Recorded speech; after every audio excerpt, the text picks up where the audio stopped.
দেখুন বন্ধুরা, সেই শৈশবের যেই 15 দিনের আমাদের ছোটোবেলার যে অ্যান্টেনারগুলো দিয়ে যে আমরা খেলতাম, যেমন ছোটোবেলার দাদাদের যে রেডিওগুলো থাকতো আমরা বেশিরভাগই তার থেকে ভেঙে নিতাম, বা সাদা কালো যে টিভিগুলো থাকতো সেই সাদা কালো টিভিগুলো থেকে আমরা ভেঙে নিতাম, নিয়ে খেলা করতাম।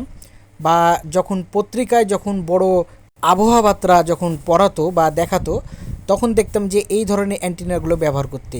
তো বন্ধুরা, এই অ্যান্টেনারগুলো হচ্ছে যখন বড় বড় বাটন ফোন ছিল বা টেলিফোন ছিল, সেই টেলিফোনগুলোর এগুলো অ্যান্টিনারগুলো থাকতো।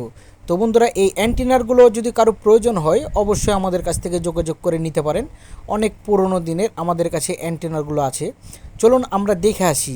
দেখুন বন্ধুরা, বিভিন্ন প্রকারের যে অ্যান্টিনারগুলো থাকে, যেমন যারা এখনও বর্তমান সেই সাদা কালো টিভিগুলো রেখে দিয়েছেন বাসায়, বা পুরনো দিনের রেডিওগুলো আছে কিন্তু অ্যান্টিনার নাই, তাহলে এই অ্যান্টিনারগুলো সেল করা হবে। কারো প্রয়োজন থাকলে অবশ্যই আপনারা নিতে পারেন। আমরা সুন্দরবন কুরিয়ার সার্ভিসের মাধ্যমে এই অ্যান্টিনারগুলো দিয়ে থাকবো। কারো লাগলে অবশ্যই জানাতে পারেন। ধন্যবাদ ভিডিওটি দেখার জন্য।